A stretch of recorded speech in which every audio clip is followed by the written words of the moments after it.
Hi guys, in this video I want to show you 10 Shopify dropshipping mistakes to avoid, and these are the mistakes that I see a lot of people are doing, and these come from my students that I see that they're trying to scale their stores, or they scale their stores successfully, or some of the mistakes they make, and also some of the mistakes I made myself, scaling multiple seven-figure stores. So I want to show you exactly, what these mistakes are, so you don't make them and you know exactly how to handle them. The first one is trying to innovate too early, right? So pioneers have arrows in their backs. So if you try to innovate without like proof of concept, if you try to sell things that are not proven, or try to do some things that are not proven, a lot of the times you'll get burned, right? And just focus on what's already working and selling, and learn to sell it with your own twist. So that's basically, if you can learn this, like you will make a lot of money, because that's kind of like what's working already in the marketplace. There's a proof of concept, people are paying money, so then you just learn it, right? And then you do it with your own twist. So if you do it this way, you'll be much more successful with Shopify dropshipping.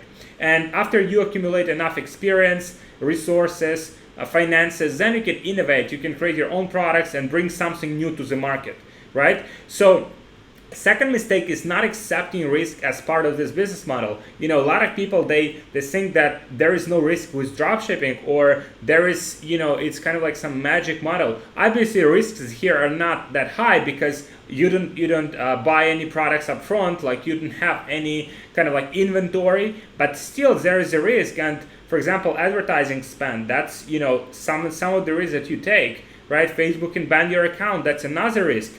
And if you look at definition of entrepreneur, like there always will be risk if you want to build a business. If you're an entrepreneur, if you want to build a business, there's always a possibility of you like losing something or having like some risk, right? So as you can see, definition of entrepreneur is a person who sets up a business or businesses taking on financial risk in the hope of profit. So you're hoping for a profit, but then you're putting on your financial risk, right? So just understand there is a risk, be ready for it, and just embrace it.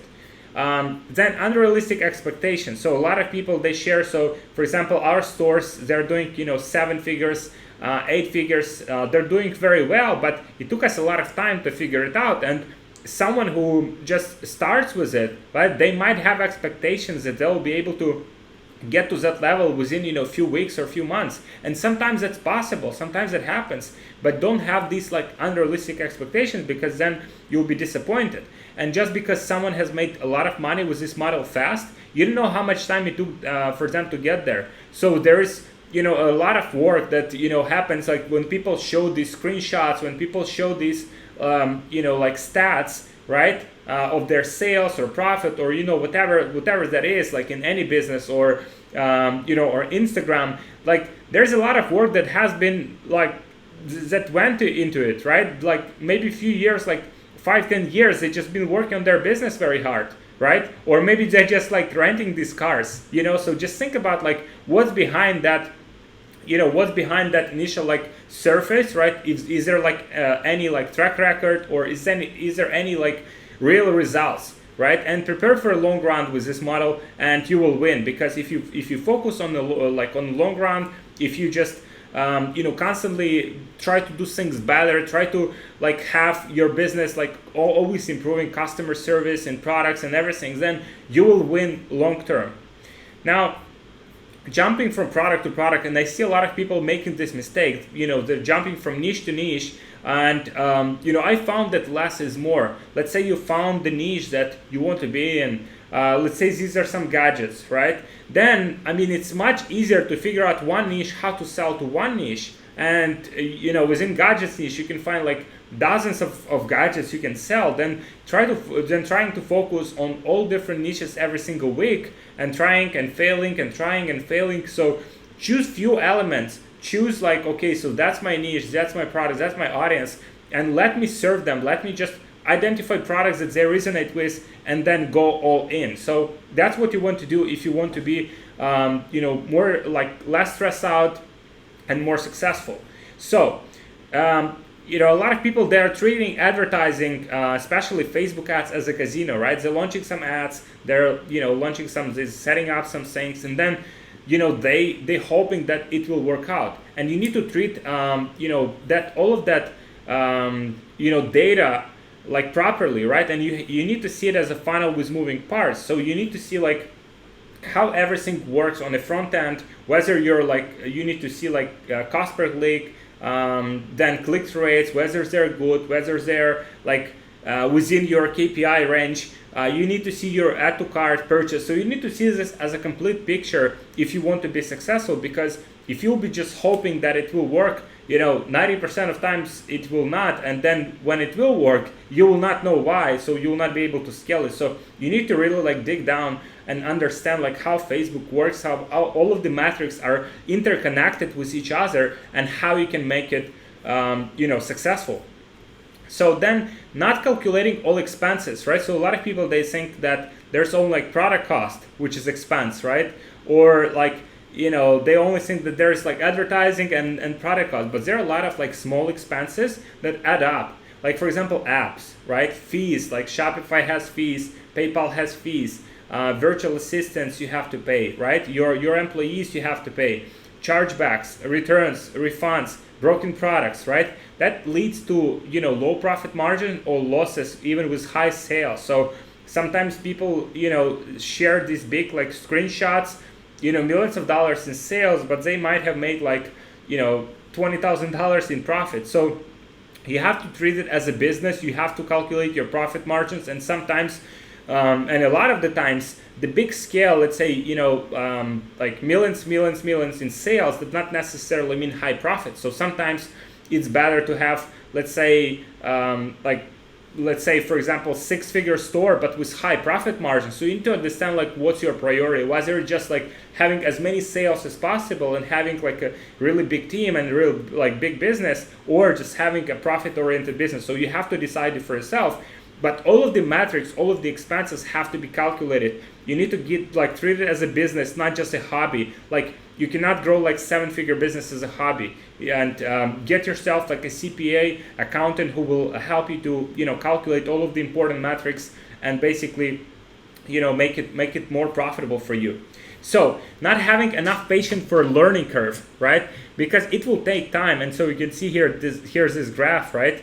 So you have learning and you have experience, right? And then like as it just goes like up, it just goes in cycles, right? And then it just like over time it just goes up, right? So it's the same with any skills that you have. So for example, you might have like when you first tried to walk, right? When you were a baby, or I was a baby, like it wasn't easy. Like we fell a lot of times, but we tried again and again and again. We had that experience. We learned how to like calibrate ourselves and how to basically stand, and that's how we learned how to walk. So I mean there is a learning curve in this process. Just be prepared for it, get ready for it, and you will win, right? Information overwhelm, that's another mistake. A lot of people, they just watch a lot of videos on YouTube from different people on different strategies and tactics and like chatbots and different like funnels and everything. And that's good, but they don't apply that information. And then if they don't apply, they just accumulate that information. There's a lot of this information in their heads, so they have this like information overwhelm. They don't know like what exactly to do, right? So I recommend choose like 2-3 sources, like people with proven track records, proven like good information, and take info from them only. If you need to like buy their mentorship, buy their like help, but just shut down distractions, because there are so many ways of doing things. You just need to stick what works, what's proven to work for other people, and just go all in with it. So neglecting health and fitness. So I've seen this a lot. People would just focus on growing their like dropshipping or Shopify or e-commerce or any other business, and they would just stay at home. They would like eat some junk food, and they wouldn't actually like exercise or anything, and then they feel pain in their back. They have some problems with heart, with pressure. So I mean, just neglecting that, like short term you might have like a bit more time, but It's not necessarily productive time, because if you neglect your health and you don't exercise, then your overall health decreases and it becomes worse. So then, moving forward a few months, you will not be as effective. You're not as effective today, so it doesn't really make sense. So you have to exercise. You have to find health. You have to find time for health and fitness and healthy nutrition, because that will long term you'll make a lot more money and you will be like just more happier person. And business is a war, so you need to be like in a mental and physical shape to fight. Other people are working a lot, you work a lot, so you have to be prepared to just give it all when you go and run your business. So another mistake I see a lot of people make is they're not having enough budget to jumpstart this business. With Shopify dropshipping, $5,000 is like a good starting point. Sometimes $10,000 is required to get that learning curve, find that those like few products that get traction, like recoup all of your like spend and investment, and just finally start like getting traction and grow this business. So like $5,000 might be a lot for you or might not be a lot for you, but if you think about other like businesses, like franchises, even like McDonald's or any other like retail business, it will cost you like hundreds of thousands of dollars just to open. You need to buy a lot of inventory. So this is still like lower risk model that you can use. You can get into the business and eventually you can scale from this, and build your own brand or just like big company out of it. So I would recommend have like a source of income that will find it. And a lot of people transition from their 9-to-5 jobs or from other businesses, from savings, they have some savings, so they transition from this and they have this, those like caution for basically jump starting this business. You not 100% you need that caution, because that will help you to just jump start and get that initial traction. So guys, these are 10 dropshipping mistakes to avoid. So these are just the main mistakes I see a lot of like entrepreneurs are making, and these are some of the mistakes that like don't allow them to scale to like 6, 7 and 8 figures. So I hope you like this video. If you like this video, please like it, please share it with your friends, and also please subscribe to my channel, because I'll be sharing a lot more videos like this with some good insights and strategies for you to help you to grow your online business, your Shopify store, your Facebook ads, and a lot more. So please subscribe right now, and I'll see you in the next video.